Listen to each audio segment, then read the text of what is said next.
Herru, við ætlum að kíkja hérna á mismununur og ef við tökum bara dæmi hérna mismununu sem svona 2, 5, 8 og svo framvegis, þá vitum við það að fyrsti liðurinn kallast A1 og hann hérna 2. Liður númer 2, það er að talan 5, hún er kölluð A2. Þetta er A1, þetta er A2, þetta er A3. Ok, og þessi runa líka með eitthvað mismun sem er bara mismunurinn milli tveggja aðliggjandi liða og ég get reiknað þetta út. Ég get gert þetta sé sama sem 5 mínus 2, það er jafnt á 3. Ég get líka sagt að D er 8 mínus 5 sem er 3. Þannig ég er með hérna þessi 2 parametra, þessar 2 tölur sem skilgreina þessa runu. En það sem við erum líka farin að gera núna, að það erum að leggja saman einhverja liði. Þannig að ef við leggjum saman n marga liði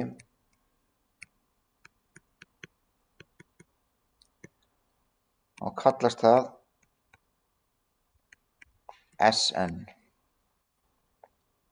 Ok, þetta n er kannski svolítið að þvælast fyrir manni. Það þýðir bara það að við erum að leggja saman eitthvað ákveðið marga liði. Það er kallað n marga liði. Þetta er bara eitthvað, er þetta 10 liðir, er þetta 20 liðir, 40? Þá erum við bara að tala um n marga liði, það er eitthvað ákveðið fjöldi. Það er kallað Sn. Þannig að ef við tökum hérna dæmi, leggjum saman 3 fyrstu liðina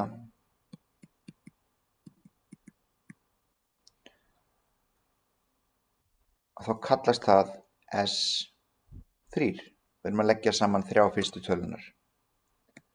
Þá er það einfaldlega 2 plus 5 plus 8. Sjá, þetta eru þessar 3 tölur hérna í rununni. Þetta er þá 15 og það verður þá lokasvarið.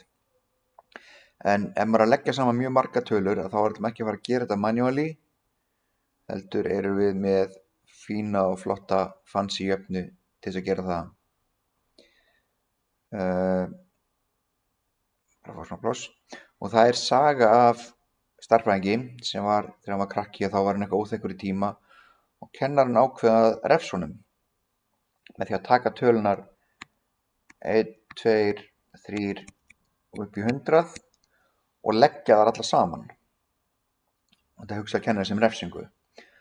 Það sem þessi krakki gerði, sem var síðan frægur stærðfræðingur, sem ég skal játa, ég man ekki alveg hvað hann hét eða hver var, en hann gerði þetta. Hann skrifaði 1, skrifaði 2, 3 og sem fyrir neðan og byrjaði hann á hinum endanum og skrifaði 100, 99, 98 og sem tók hann þessar tölur og lagði saman. Það er þess að lagði saman 1 og 100. Þá fekk hann 101, 2 plus 99 er líka 101, 3 plus 98 líka 101. Og hann gæti þá haldið áfram að gera þetta alveg þá til að koma að 49, 52 og 50 og 51 og þá kláraði hann þetta. Þetta var líka 101 og 101.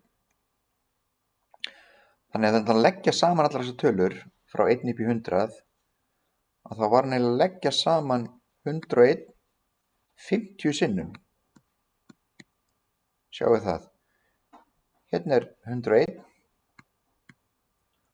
og hann er að gera þetta einu sinni, tvisvar, þrisvar, alveg 50 sinnum. Þetta á ekki að vera vaff sem ég er að skrifa, en ég er bara svona að haka við þetta.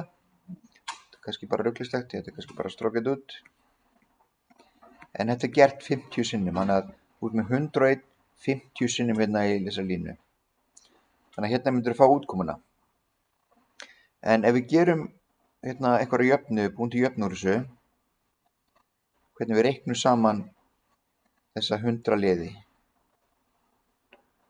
að þá ertu að taka hérna fyrstu töluna og síðustu töluna, 1 + 100, og margfalda það við 100 deilt með 2. Ok? Nú, við ætlum að gera núna almenna jöfnu út frá þessu, þar sem við erum að taka fyrir bara eitthvað dæmi. Þannig að það sem við erum að gera það er við erum að taka fyrsta liðinn sem er A1 og tökum síðasta liðinn sem er AN. Og við margföldum þetta n deilt með 2. Þessi hérna jafna er núna alveg sam og þessi hérna jafna. Nema í öðru dæminu erum við búin að bæta við þessu n-i og a1. Nú þessi jafna er oft skrifuð síðan aðeins öðruvísi máta. Hún er skrifuð svona.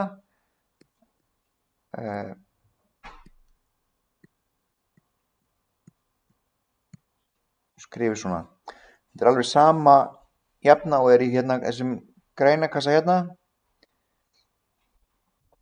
En hún er ævinlega skrifuð svona.